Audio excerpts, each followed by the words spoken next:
detoxify. And ang nakita ko talaga sa Ganoderma, anti-aging siya.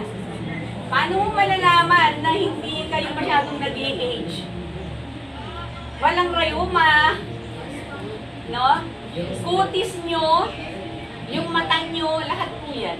Ugat nyo, hindi mo sinasabing pabata kayo. Pero makikita nyo ho, lahat ng gumagamit dito, naintindihan nyo, lalo na pag sinabay nyo yung grapeseed. 20 years old and above, it's a must na gamitan nyo ng grapeseed. Na napakaganda ho, hindi lang ho sa joints, kundi ho sa mata, sa skin, sa collagen natin, sa puso, sa mga ugat, lahat. One a day, isabay po natin yung pure Ganoderma. So, it's a detoxifier, it's nutraceutical, natural po siya. Hindi siya synthetic kagaya ng nabibili yung multivitamins and minerals. Pero nandun po lahat yung vitamina at saka minerals. Okay na.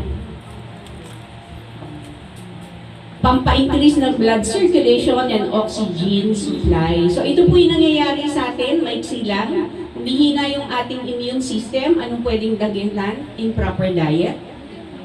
Tulad niyan, nagkakain po tayo doon sa kabila. Ano? Ako sa totoo lang, gulay, prutas lang talaga ako. Diabetic po ako eh. Kasi hypertensive. Makokontrol po yan, tamang kain lang. At huwag sobrang kain. Okay? Stress. Sino mo yung walang stress? Lahat tayo meron.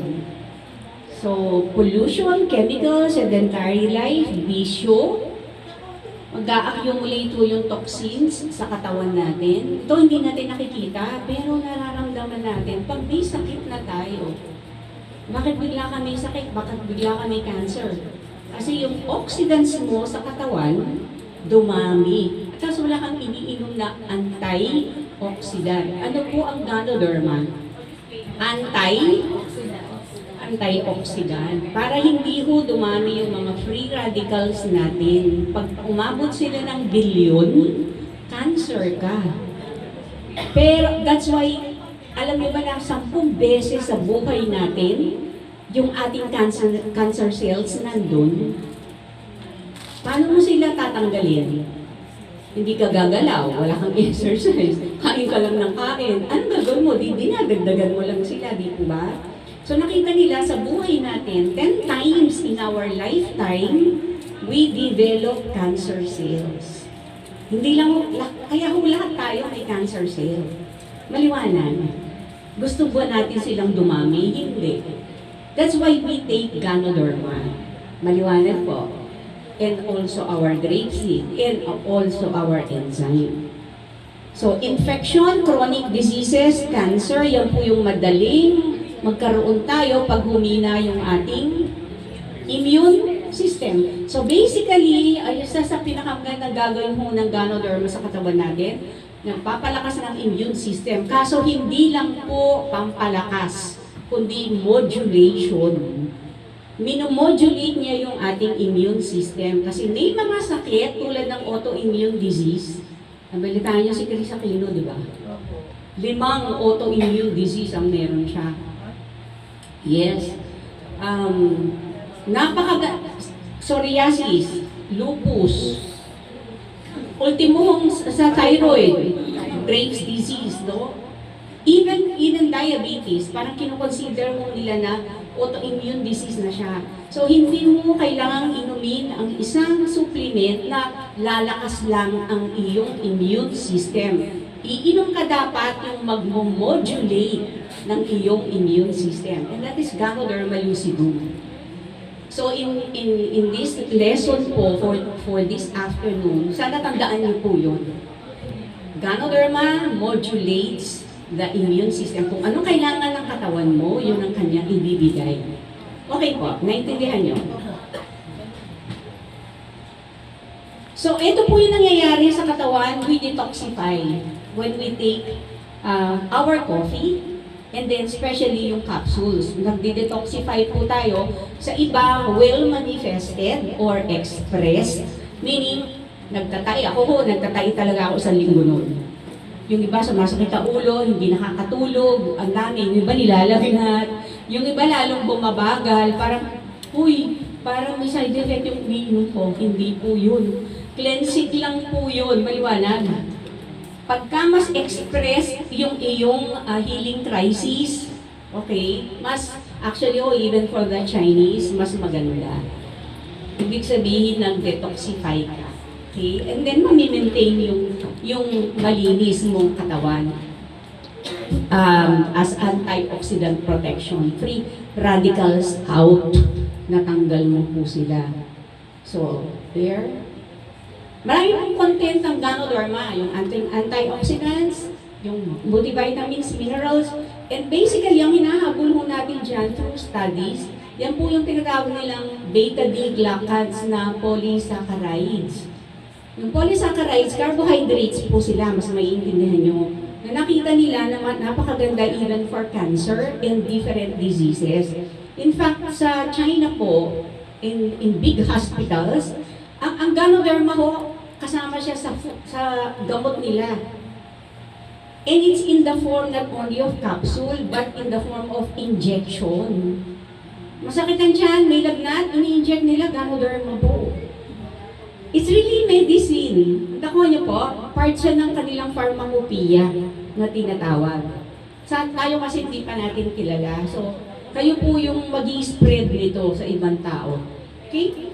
So, beta-D-glucans, they're the best, especially for lowering down blood sugar. Tumutulong po magbababa ng blood sugar. Sila yung nagpapalakas ng immune system, nagmo-modulate ng immune system, they are anti-cancer at the same time. And then yung ating triterpenoids, they are lipids, anti-cholesterol po yan, anti-triglycerides, they are potent antioxidants. And then yung ating organic germanium, yan po yung nag-i-increase ng ating blood circulation and oxygen supply. Ito po yung maganda sa buto. Na nasa Ganoderma. Kaya yung iba, bakit nawala yung parang mahina yung tuhod ko, yung mga buto-buto ko? It's because of that organic germanium na nakikita sa Ganoderma, na nakakain ho natin. Okay? And then, adenosine, it's a protein na nagpapaluwag ho ng ugat and it's anti-clot. Natural na anti-clot. Na pwede rin isabay sa umiinom ng anti-clot. Sa inatake sa puso o na-stroke. So, wala hong problema. Ganoderma po is an adaptogen. So, it's able to adapt to the body. May gamot kayong pinrescribe ng doktor na synthetic, pwede mong isabay, wala hong bawal. Maliwanag po. Kasi alam ko, itatanong nyo yan pag mayroon kayong maintenance eh. Wala pong bawal. So, proper diet, exercise po yung kailangan for optimum health and your Ganoderma lucidum. So, ito po yung different diseases, conditions, na pwede nyong ibigay sa isang taong may sakit, yung meron ng health issue, baradong ugat. Nakuha niyo po? So, or hindi pa. So, masakit na dibdib, angina pectoris, o nagkaroon ng history of infarction, pwede po yan. Baradong ugat, ayan, because of cholesterol. Hopefully, yung mga kinain natin, hindi naman po bukas. Matagal po yan. Weeks. Kaya yung kumain ng Pasko, hindi yung pa nararamdaman yung tumaas ang uric acid nyo, at saka yung cholesterol nyo, hindi po kaagad. Kaya yung sinasabing, ay kasi uminom yan kagabi ng alak, or ang daming kinain niya kagabi, inatake kanina madali araw. Tingnan niyo po, hindi po dahil doon sa kinain niya kagabi. Matagal na ho yun. So, may pag-asa pa ho kayong huwag mapigilan yung atake. Naintindihan niyo po. Hindi ho yung kagabi, tsaka kanina umaga. Hindi po siya ganon. Sa food poisoning, yes. Within hours, 24 hours, or within 12 hours, pwede ka, na-poison ka, kasi sa tiyan dito ka po yun eh. Pero yung mag-cholesterol siya, nagbara sa ugat, ay, tagal nyo na kung kinain yun. Okay, so there you go. But kung ito ini-emphasize, kasi tayo, sabi ko nga, if we accumulate yung ating free radicals or oxidants into a billion hindi po ko guys sa DPWH, na billions. Ito, billion pa lang. So, pwede po tayo magkaroon ng iba-ibang tumor, cancer, sa katawan. Hindi lang po chronic disease like hypertension, high cholesterol. Ano hong ginagawa ng product natin? It prevents angiogenesis. Yung angiogenesis, yan po yung pagdami ng mga ugat ng tumor. Sa palagay nyo, sa dami ng ugat, yung blood supply niyan, mabubuhay yan lalo. Tama. Now, even our tea, nakita nila, study po yun sa Japan, nilagyan pa natin ng Ganoderma yung ating green tea. Hindi po lahat ng green tea may Ganoderma, okay? Even the green tea itself, it stops angiogenesis. Nakuha niyo po. Kaya minsan yung iba, ba't ako, Dok, meron akong bukol dati, nakakapa, ngayon wala na. Sana po mangyari sa lahat yun. Yung nawala yung bukol because of Ganoderma lucidum. So it stops angiogenesis and it causes apoptosis in cancer. Ang apoptosis ho, ibig sabihin, cancer cell suicide. Nagpapakamatay yung mga cancer cells.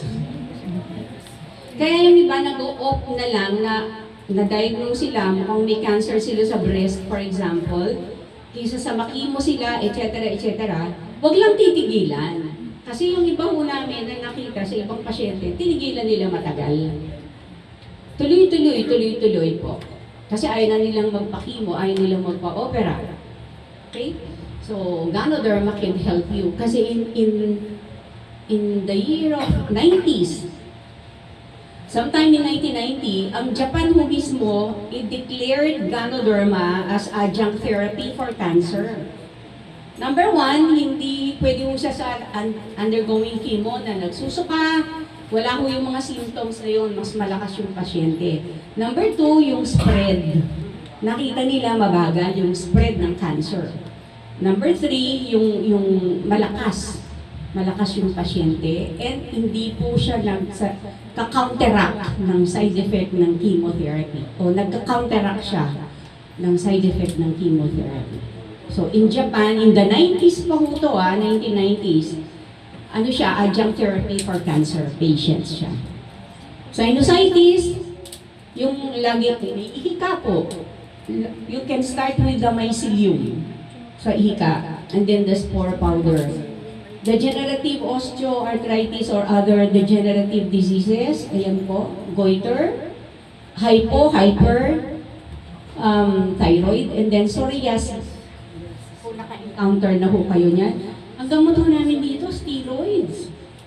Kawawa yung pasyente, namamatay siya sa side effect ng steroids. Marami po kong pasyente na nabigyan ng Ganoderma. Headache, na hindi mo alam, usually toxins po yung headache. Because of stress, di ba? Lack of sleep, lahat po yan. Ang ganda-ganda ho ng Ganoderma dyan. And then, yung beverages ho, ito lang ho sasabihin ko sa inyo, 100% organic Ganoderma po tayo, international coffee po tayo, yung hindi pa nakakaalam. Kasama po ako ng pinuha namin yung certification sa ICOCA, International Coffee Organization Certifying Agency. So, we are international coffee. So, hindi yung basta-basta yung kape ng organo. And winner po tayo several times, no? Since 2009 hanggang 2014, 2 beses po. And then our latest is King of Coffee. 2022, etc. hanggang 2025, best food supplement po siya. Global. Okay? So, low caffeine lang po tayo, balikan ko yun. 0 to low caffeine, wala kang palpitation, walang hyperacidity. Huwag lang mo kayo sa sobra. Kasi mayroong bang tao na pag binuo nila, for example, yung black coffee or even yung latte, parang nag-hyperacidity sila, nasobrahan. For that individual. Maliwanag po. So, hanapin ninyo kung ano yung dose nyo. But sabi ko nga, the more the better. Kasi mas marami po yung Ganoderma na iniinom nyo sa kape nyo. Ako ay buong black coffee po ako eh. Okay? Diabetic po ako. Twice a day po ako, umaga hapon. Pero ako, ang dati kong, high school pa lang ako, may peptic ulcer na ako. Talaga nasugat yung sikmura ko. Tapos nag-medicine pa ako, UST ako eh. Lalo na ho, grabe, I don't eat all my meals on time, etc. etc. Pero hindi ho ako sinikmura dito minsan. Dito sa ating kape. Because of the Ganoderma. And then the caffeine natin, ilan po yung ating caffeine? Ilan yung caffeine natin? Nasa 9 milligrams lang po siya. Naintindihan niyo ba? Yun yung matapang na kape, yung brewed 320 milligrams. Yung mas mababang caffeine na commercial, 120. Wow! Tayo po, nasa 9 lang po tayo. And yet you get the best tasting coffee. Yan yung ang habol natin is the Ganoderma there. Okay po? But in the King of Coffee, ito po, spore powder ho nandito.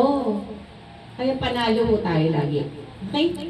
Hindi lang po siya fruit body ng kabote, kundi yung seed, yung buto. It's a healing coffee. Medicinal coffee po talaga siya. Actually, yung iba rin because of the Ganoderma. Ito po yung ating King of Coffee, no? Na bagong packaging. Ito, 2022 lang po yung binabanggit ko dito eh. I-update ko na po siya. And then our green tea and our red tea with Ganoderma din po yung mga yan. Ang dami pong studies niyan, no? Lalo na po itong ating red tea. Ito definitely anti-cancer slimming. Slimming tea po ito. Ang gagawin nyo lang po sa green tea, huwag nyo po siyang pakukuluin. Mamamatay po yung catechins. Okay? Ang gagawin nyo, magpakulo kayo ng water, ilagay nyo po sa teapot, doon nyo ilagay yung sachet nyo. And it's good for, kung ang teacup nyo yung maliit lang, 20 teacups. Nakuha nyo po.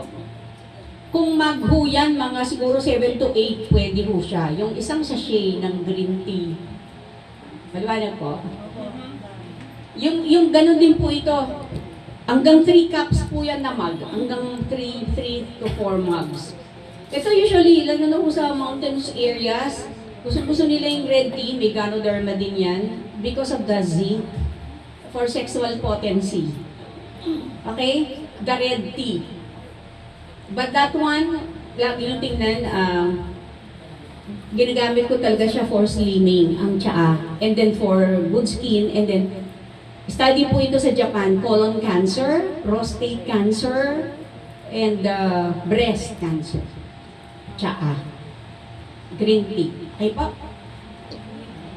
And our personal care products, alam niyo na po ito, hindi ko na yan i-discuss, napakadali lang po yan.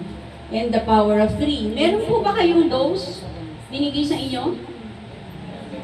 Jackie? Pakibigyan lang ng bago na dose.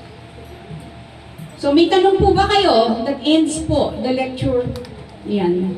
Grape seed, sinabi ko na kanina, in our enzyme.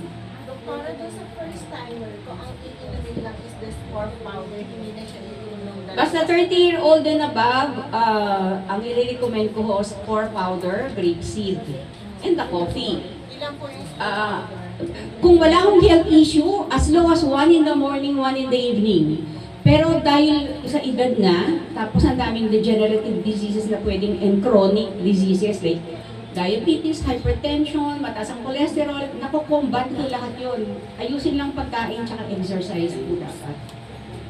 Spore powder. But, tulad namin, kung makikita nyo sa doses po na nandyan, pwede yung inumin yung tatlo. Ang ganda ng combination. Ako, 2-2-2 ho ako eh. 2 mycelium, 2 Ganoderma, 2 spores. 30 minutes bago kumain. yung ano yung doktora sa umaga? 30 minutes before breakfast. And then sa gabi, 2 hours after dinner. Ganun din karami doktora? Opo! No overdose? Kundi bumagsak, bumabaho yung gamot ko sa prison ko dati, 2. Natanggal po yung isa. And there are times yung 2 weeks wala akong gamot. Kasi talaga minomonitor ko ang baba. For the first time. Bababa mo talaga, pati mo blood sugar. Di ba ang diabetes ko, napakataas ng blood sugar ko, so ang insulin ko twice a day, 35 units ang injection ko po sa gabi, 25 sa umaga. 35, 25. Ngayon, nasa 9. Saan mo bababa yun? Mag-lose ka ng timbang, kumain ka ng maayos, plus your food supplements. Ibang klase ho ang Ganoderma. May tanong po ba kayo? Yes, ma'am. Ano po? Ito po kasi anak ko may Anemia. Opo, binigyan ko po siya ng spore. Okay. Ano po kung paano po? Wala po siyang iron supplement. May iron ka ba na binigay? Ha? Oh, you take it pa rin. You take it pa rin. Pero dahil since hindi yun natural, the earlier na mapahinto mo, kasi it takes 6 months para ma-elevate mo ng ilang grams ang iyong hemoglobin. Hindi ganun kabilis. So, kailangan nutritious food ka rin. Leafy vegetables, kangkong, talbos, nakakataas talaga na natural. Kasi po eh. Hindi po, totoo talaga yun. Para kasi more on kami gulay talaga. Okay, ayaw niya. Eh hindi po, ngayon po nung tumanda na sa ito. More of vegetables and mataas. Kasi kung sasabihin ko sa yung karne, oo naman. Karne, itlog. Ang mangyayari ng pataba ka lang ng pataba. Tapos umiinom ka pa lang. Di ba even sa iron supplement, nakita nila pwede kang magka-cancer of the cervix. Na sobra. Pag kailangan, kasi depende po sa anemia. Kulang iron deficiency anemia ba? O meron kang bleeding sa loob? Like yung iba, hindi nila alam, meron silang bleeding myoma. Or anywhere sa body. Almoranas, hindi nila alam. So, anemic sila. Kaya nga ang doktor, tinitingnan hindi lang iron deficiency, common lang po yun na cause. Kasi hindi ka payat eh. Paano ka magkakaroon ng iron deficiency?